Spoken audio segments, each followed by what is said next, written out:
માં ગરમી કેમ પડે? ગાડીઓ ચાલે છે, પેટ્રોલની ગરમી પણ ગરમીમાં જ કેમ ગરમી પડે? રોડ તપેલો હોય, ગરમીમાં જ પડે ને. ગરમીમાં જ કેમ પડે?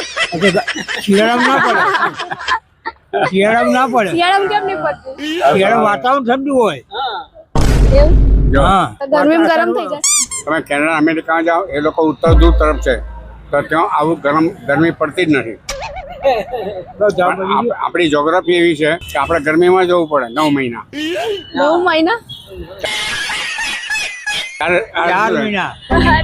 4 મહિના શિયાળાના, બરાબર. બીજા 4 મહિના ગરમીના, અને બીજા 4 મહિના શિયાળા. 4 મહિના શિયાળા. એટલે ઋતુ બદલાય જ છે. એ રીતે ઋતુ બદલાય, સૂર્ય પણ બદલાય છે. સૂર્ય બદલાય? સૂર્ય ના બદલાય.